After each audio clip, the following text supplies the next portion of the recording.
Hey guys, it's Rich here from Newbie Prepping. I'm going to start a little video series here of items that can go into a bug out bag. Over the past couple of years, I have gone through the stages of the total newbie, buying all the survival kits from eBay, all the way up to buying the more expensive stuff, the stupidly expensive stuff, but the stupidly good quality stuff. So what this whole thing is meant to be kind of a guide for newbies. It's the essence of newbie prepping. It's to help you find items that you might want in your bug out bag and a way to avoid all of the chaff, all of the useless stuff that you'll never use. So this very first episode, what I'm going to do is I'm going to show you some useless stuff that I got that I have since taken out of my bag, and the newbie might think, oh yeah, it's worth having it, I mean, yeah, if you've got literally nothing else, it might be worth it, but, I mean, the products speak for themselves. Let's go, let's have a look.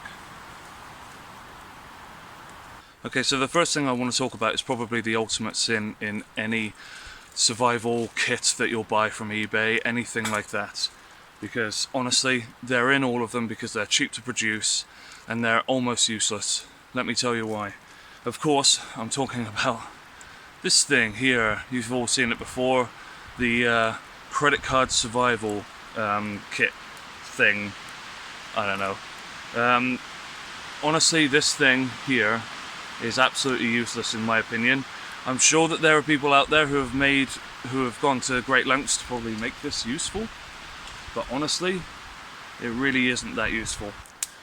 I mean, yes, there are quite a few tools on here. There's a saw, a knife blade, a few wrench holes, a bottle opener, because of course a bottle opener is what everyone needs in the apocalypse. The thing is, the problem with this thing is that you can't get any purchase on it anywhere. Like, if you want to use it as a saw, then you're supposed to just hold it like this, and it's super uncomfortable. I mean, like, where are you supposed to get any purchase? Like, jam your thumb into there? Like, into this part? And then just kind of saw away? And then with the knife as well, and like, what I find is so funny with the wrench on these things is that you're supposed to put your thumb onto the saw blade. You're supposed to put your thumb onto the saw blade and then twist it. Because, like, obviously you can't put your finger up here either because there's the knife blade there. So you're supposed to, with the power of nothing but your fingers, unscrew or screw on a bolt while you're holding onto this saw blade or knife blade. Testing out the saw here. Oh, what a pain on the hands. Oh my god. I could not sit here and do this for hours. Sorry, I meant a few seconds, because oh my god, that's so painful. That is not even making a... Well, it's... I'll be fair, it's making a dent. Oh my god. Yeah, you are not going to get through anything. This is a rather thin log here in terms of what a saw is supposed to be able to handle. That is woeful. How about some feathering with the knife edge then? This stick here, freshly cut with my axe, should be ideal material for feathering. Don't even know how I'm going to opt for holding it like this. Nope, that's not going to work. I'm going to have to try and push it down with the base of my hand. Okay, I am really trying here. I am actually... Oh my god, no, holding it. It's scraping my finger here. Oh my god. Oh. Hey, it's actually coming a little bit. Oh god. I tell you what, it's the most uncomfortable thing in the world. But it is kind of making some feathers. So if you're willing to sit there and let the saw blade dig into your thumb and just let all the sharp parts of this item here dig into your hands, then yeah, you could totally feather this stick. Yeah. What is the point? What is the point of the existence of this thing? It is to trap newbies. Don't buy these things. There's probably videos out there, there's probably people out there saying that they're really good. Just don't. Just get the proper items, that everything that is provided in this. Just get the actual item instead. The next item is a cable saw. Now, people who have actually watched our videos before have probably seen in my bug out bag videos that I've got quite a few of these cable saws. But honestly, they are really not much cop. Because they've got so many points of weakness, they can break at so many parts. I mean, how can you trust an item that can potentially break in so many different parts? And this, look at this wire. This wire is nowhere near coarse enough to take down anything other than a few small twigs. The sort of twigs that you could literally just snap with your bare hands. There is absolutely no point in one of these cable saws. Again, someone might have found a use for them, but honestly, they are pretty useless in my opinion. I mean, again, they are just a beginner's trap.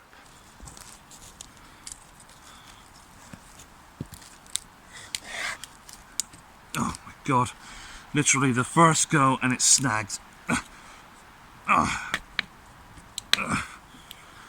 wow, that's really terrible. And that's it, snapped in one go, literally the first time using it. And it wasn't from me putting my foot down on the log. What an absolutely terrible piece of kit. So the next item we have on the menu are these stormproof matches. I got them off of Wish. They do strike, I will give them that, but the thing is that they don't last long at all. Let's have a go. So they are windproof.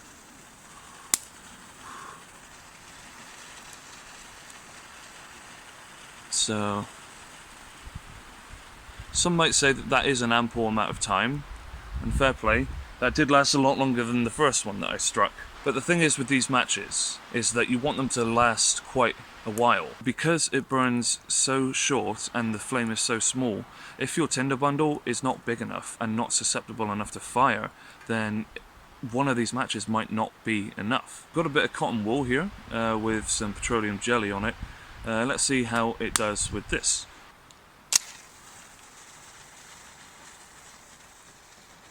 Okay, so it caught that on fire pretty much immediately. Oh, that stinks. Oh god, they really stink as well. Not too bad, I guess. But hey, cotton wool petroleum jelly on it is pretty much one of the most susceptible things to fire ever. Again, these cheap versions of the stormproof matches, they're not too bad. They do get a fire going, as we've seen, but the thing is that they don't last long enough and they don't produce that much of a big flame. So if your tinder bundle isn't big enough or it's not dry enough, then you might end up using more than one.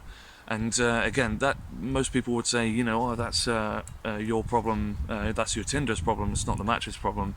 But the thing is that there are matches out there which are big and they last very long and they produce a nice big hot flame. That they could get like more of a damp or a lesser prepared tinder bundle to catch fire, whereas these ones probably wouldn't. Again, I mean, they're not absolutely terrible to have in the pack, but you're gonna want to just fork out a little bit more money and just get the better ones. And that's pretty much the whole point of this video. Let's talk about compasses here. When I bought a survival kit and I displayed it in my EDC video, my very first EDC video, looking back on that, I'm very not proud of that. I'm very glad that I improved on that. Maybe I'll show you one day. The compass in it it was terrible. Honestly, you could just move it about and like the arrow would just stay pointing exactly where it was in the thing. So obviously, what I'm trying to say, it didn't face north. Not very good when you want a compass. I went ahead and bought a replacement compass. This one is perfect, stays pointing true north no matter which way I turn it. Fantastic. But there are even worse versions of the compass available in some of these starter kits. I do sort of have one. It's attached to the back of my charger here. Now, this thing, it's a perfect representation of how terrible these compasses really can be, because no matter which way I face this thing, like if I sort of No, in fact, it literally doesn't face north. Because it's a water-filled one, you can literally just move it about like this and have north face wherever you want it to, based on where the air bubble is. Terrible. And all of these little ones, all of these little compasses are exactly like this. So what is the point in even including them? Again, it's a beginner's trap. You might think, oh, this little compass here, oh, that would be perfect, weighs nothing, points north, brilliant. No, they're terrible, and they come apart, and you get water all over everything. In fact, I'm kind of afraid of this thing spilling out and going into the electronics of my solar panel charger now. So this is how useless they are. This is exactly the sort of non-thought out stuff that you get from these cheapo sort of survival kit bags. Speaking of my portable charger, this is one that I got off of Wish. I will start by saying the positives. It has actually been quite reliable. It's not waterproof in the slightest. You can see the USB slots are right there in the open. It does actually manage to hold a charge, and it charges up my phone, but it would get maybe like from 0 to, let's say, 75%. The problem is that this was advertised as capacity 100,000 milliamps, mAh. Of course, that's a flat-out lie, because after researching portable chargers a little bit more, I found out that milliamps are very important, because that's how much charge a charger holds. And to get a decent one that will charge a smartphone maybe 2.5 times, that's about 20,000 milliamps. And those would cost around £50 to £60, depending on where you go. This one was £10, and it's offering 100,000 milliamps. That's a flat-out lie. That's another newbie trap. Exactly what I've been talking about. You see this all the time. You even see them with torches on Wish. They'll say that they're like 150 billion trillion lumens, and that's not an exaggeration. They will literally say that on Wish. That would probably outshine the sun if a torch actually did shine that much. They're just fake, and they're just literally there to make people think like, oh wow, look at the massively high number, and it's for such a cheap price too. Wow, yeah, I'll buy that. Yeah, don't do it. Don't fall for it. Don't fall for it like I did. Alrighty, so those are 4 items there that I would thoroughly recommend you don't get tricked into buying. Again, the matches, they do produce a flame, so maybe I'm being a bit too harsh on them, but what I'm saying is that even though all of these items have the potential to work, you might as well just buy the better versions of the items. As Corporal's Corner says, buy once, cry once. Just get the more expensive stuff that's obviously the better quality stuff, and just avoid all of the beginner trap sort of things, because you're going to skip over the newbie sections of prepping, and instead actually have some quality items that are going to help you in case you ever need to bug out anywhere, or if you're going bushcrafting, or pretty much anything. So anyway, that's going to be the end of this episode. I'm going to do a bunch more episodes. Hopefully people will like it. I got to say this for the for the click rate and all that. I know some people don't like it, but like, subscribe, and tap the bell icon, please. Thank you very much. That'd be very much appreciated. Thank you very much again for watching, and tune into some more of my other episodes where I'm going to actually recommend some items, and they might be cheaper stuff and they might be more expensive stuff. Okay, nice one. Thank you very much for watching. I'll see you again. Bye bye.